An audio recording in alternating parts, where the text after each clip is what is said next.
தண்ணி இருந்தால் கூட அந்த தண்ணியால் வந்து பலனும் பயனும் நல்லா இல்லை.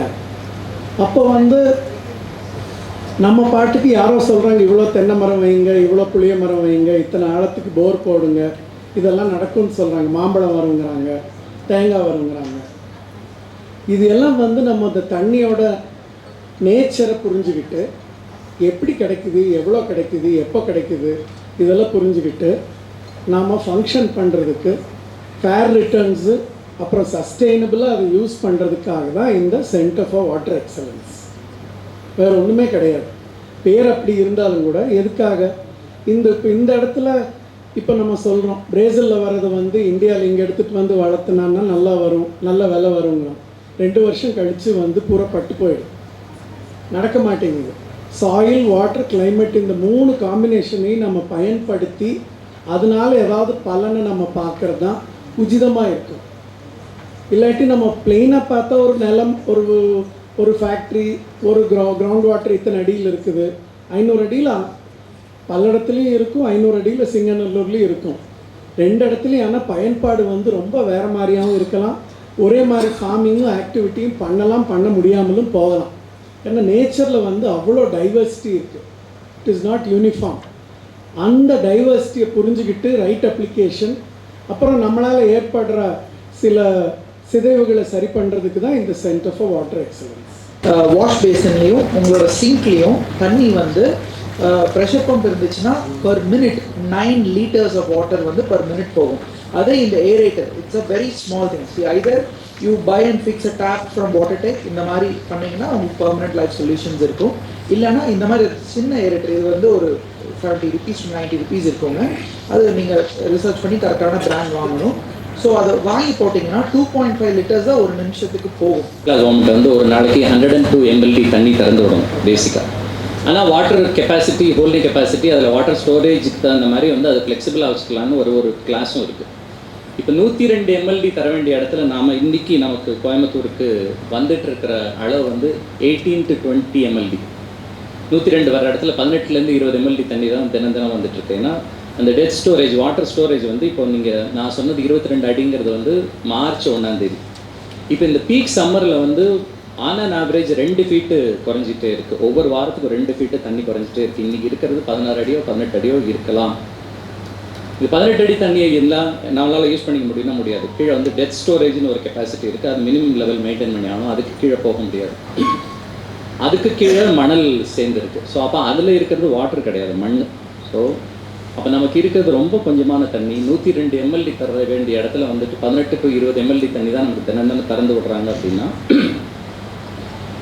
ஒரு சின்ன எக்ஸாம்பிள் சொல்கிறேன். இந்த 18 to 20 ml தண்ணியும் சேர்ந்தோம்னா ஒரு கொதிக்கிற ஆப்போசிட்டியில் வந்து நீங்கள் ஒரு கரண்டி தண்ணியை ஊற்றுறதும் ஒரு கை தண்ணி எடுத்து தெளிக்கிறதுக்கும் என்ன டிஃப்ரென்ஸோ அதுதான்.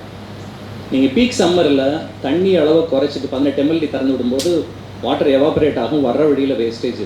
ஸோ நமக்கு எஃபெக்டிவாக எவ்வளோ தண்ணி வந்து சேரும்னா பெரிய கேள்விக்குறி. ஒரு 20 லிட்டர்னாக்கா ஒரு 16 லிட்டரில் வந்து ஒரு 4 லிட்டர் வந்து நீங்கள் வந்து தனியாக வந்து ஒரு இண்டக்ஷன் ஸ்டவ்லேயோ கேஸ்லேயோ வச்சு அதை வந்து ஒரு 16 லிட்டரில் வந்து நீங்கள் மிக்ஸ் பண்ணிட்டீங்கன்னாக்கா 20 லிட்டர் வாட்டர் வந்துடும். ஸோ இந்த மீட்டிங் முடிஞ்சு ஒரு 4 லிட்டர் தண்ணியை சூடு பண்ணி ஒரு 16 லிட்டர் விட்டு காட்டுறோம். நீங்கள் வந்து கையை விட்டு பாருங்கள், அவ்வளோ தாராளமாக தண்ணி பற்றும். ஸோ அப்படி பண்ணும்போது என்னக்கா, இப்போ G+1 இருக்கும்போது மேலேருந்து இந்த டேப்பை திறந்து மேலே வந்து நீங்கள் வந்து இது சோலார் வாட்டர் ஹீட்டர் வச்சுருந்தா கூட ஆல்மோஸ்ட் வந்து ஒரு 15 லிட்டர் தண்ணி, ஒரு 10 லிட்டர் தண்ணியாவது காணாமல் போயிடும். அப்புறம் தான் அதை யூஸ் பண்ண ஆரம்பிப்பீங்க. அது பக்கெட்டில் யூஸ் பண்ணிங்கனாக்கா 10 லிட்டர் தண்ணி வந்து அதில் இருக்கும். ப்ளஸ் சுடு தண்ணி வரும்போது தான் யூஸ் பண்ணலாம். ஆனால் எல்லோரும் ஷவர் யூஸ் பண்ணும்போது அது வேஸ்ட் ஆகிடும். இப்போ வந்து நம்ம ஏப்ரல் மாதம் வந்தாச்சு. ஜூலை வரைக்கும் மழை வர போகிறதில்ல. கண்டிப்பாக வந்து ஏப்ரல் மாதத்தில் 2 தடவை, மே மாதத்தில் 2 தடவை, ஜூன் மாதத்தில் 2 தடவை. ஸோ 100 நாளைக்கு 6 நாள் தான் தண்ணி வரப்போகுது. ஸோ அந்த 6 நாள் வர்ற தண்ணியை எப்படி நம்ம சேமித்து வச்சு பண்ண போகிறோம் அப்படிங்கிறது ரொம்ப முக்கியம். நம்ம அது பார்க்கணும். சரி, இப்போ இது வரைக்கும் என்ன நடந்திருக்கு, என்ன நம்ம செய்யணும், என்ன வந்து லாங் டேர்மில் பண்ணணும் அப்படிங்கிறது மணின் வந்து வெல்கம் அட்ரஸ்லேயே ரொம்ப பிரமாதமாக சொன்னார். இந்த மாதிரி வந்து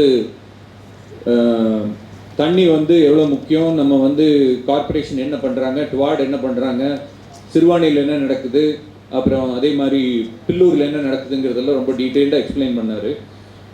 சிறுதுளி வந்து எல்லாத்துக்குமே தெரியும், 2003 நம்ம ஆரம்பித்து பண்ணப்போ நம்ம குளங்கள் தூர்வாடுறது அப்படிங்கிறது ரொம்ப முக்கியம். நம்ம ரெயின் வாட்டர் ஹார்வெஸ்டிங் ஸ்ட்ரக்சர்ஸ் இண்டிவிஜுவலாக இன்ஸ்டிடியூஷன்ஸ்குள்ளே போய் பண்ணுறது ரொம்ப அவசியம். அதை விட முக்கியம், நமக்கு ஏற்கனவே இயற்கையாக இருக்கிற டேங்க்ஸை வந்து டீசில் பண்ணி அங்கே வந்து வாட்டர் ஸ்டோரேஜ் லெவல் இன்க்ரீஸ் பண்ணி வைக்கிறது ரொம்ப முக்கியம். அதில் வந்து நம்ம குளங்கள், செக் டேம்ஸு எல்லாமே வந்து நம்ம டீசில் பண்ணியிருக்கோம். இந்த சைக்கிளில் வந்து மரம் வந்து தவிர்க்க முடியாத ஒரு கன்னியாக இருக்கிறது. ஸோ மரத்தை விட்டுட்டு நம்ம வந்து மழை வரும், நம்ம மழையில் வந்து தண்ணி எடுத்து யூஸ் பண்ணிக்கலாம் அப்படின்னு நம்ம நினைக்க முடியாது. மரமின்றி மழை இல்லை. அதுக்கு வந்து ப்ரூஃப் வந்து டெசர்ட்ஸ், பாலைவனங்களில் வந்து மழை வருவது ரொம்ப ரொம்ப அரிதான ஒரு விஷயம். மரம் இருக்கிற பக்கம் மழை வரும். அதனால் மரம் வெட்டப்பட்டு இருக்கிற இந்த அர்பனைசேஷன் நடந்துட்டு இருக்கும்போது அதை மிட்டிகேட் பண்ணுறதுக்காக நம்ம மரம் வச்சாகணும்னு சொல்லிட்டு 2005 கலாம் ஐயா அவர்களுடைய வழிகாட்டுதலின்படி சிறுதுளி மரம் நட்டு கொண்டிருக்கிறது. பார்த்தீங்கன்னா குளம் குட்டையெல்லாம் தூர்வார் வந்து எல்லாம் காமிச்சார் அவர். தூர்வாரி ஃப்ரெஷ் வாட்டர் இருக்க வேண்டிய இடத்துல இன்றைக்கி என்ன ஆகிடுச்சு, just because of urbanisation sewage கம்ப்ளீட்டாக நம்ம fresh water holding water bodies எல்லாத்துலேயுமே சூவேஜ் நிற்கிது இன்றைக்கி. இது வந்து கார்பரேஷன்னாலே கவர்மெண்ட்னாலே இது வந்து டைரெக்டாக இண்டிவிஜுவலாக பெருசாக எதுவும் பண்ண முடியாத ஒரு நிலைமைக்கு ஒரு problem is become so big. It's not that easy to handle it actually. So you cannot blame anybody and sit back at your home and see what is happening. இன்றைக்கி இருக்கிற நிலைமையில் பார்த்தீங்கன்னா the entire aquifers are being polluted. In fact 2 video இருந்துச்சு, அது இருக்கான்னு தெரியல. ஒரு போர்வெல்லேருந்து தண்ணி எடுக்கிறாங்க, நிறைய வருது. ஸோ இட் மீன்ஸ் அதில் கீழே அக்விஃபர் கம்ப்ளீட்டாகவே பொல்யூட் ஆகிருக்கு. நிறைய பேர் பேசியிருப்பாங்க கேப் டவுன் பற்றி. சவுத் ஆஃப்ரிக்காவில் அங்கே வந்து அந்த சிட்டிக்கு வந்து தண்ணியே இல்லைங்கிற ஒரு நிலைமை சில வருஷம் முன்னாடி வந்தது. அப்போ இந்த கிராஃபில் இருக்கிற லைன் பார்த்தீங்கன்னா இது எவ்வளோ தண்ணி அவங்க ஸ்டோரேஜில் இருந்ததுங்கிறதுக்கான லைன் தான் இது. 2014 இந்த லெவலில் இருந்ததுங்க. அதுதான் அவங்களோட 100% ஸ்டோரேஜ் கெப்பாசிட்டி. அங்கிருந்து 2018 4 வருஷம், ஜஸ்ட் 4 years 100% கெப்பாசிட்டியிலிருந்து இட் கேம் டவுன் டு 20%. 4 வருஷத்தில் நினச்சி பாருங்க. அங்கே வந்ததுலேருந்து 2018 அந்த டைமில் தான் இந்த டே 0 இந்த வார்த்தைகள்லாம் நம்ம கேள்விப்பட ஆரம்பித்தோம். ஒரு ஊருக்கே தண்ணி இல்லை, பெட்ரோல் பம்பில் ஆர்ம்ட் ஃபோர்ஸஸோடு வந்து தண்ணி கொடுத்தாங்கங்கிற மாதிரி அது சினிமாவில் காமெடியாக நம்ம நினச்சிருக்கோம். உண்மையாகவே நடந்தது. பட் அந்த இடத்துல இருந்து see where Cape Town is coming to. Okay, இது ஒரு 1 year old graph. பட் அங்கிருந்து they've come back to 100% of where they were. அந்த ஒரு பாசிட்டிவிட்டி தான் we want to imbibe in all of us. நம்ம பண்ணுறதுல என்ன நடக்க போகுதுன்னு நினைக்க வேணாம். Every single thing we do will make a difference.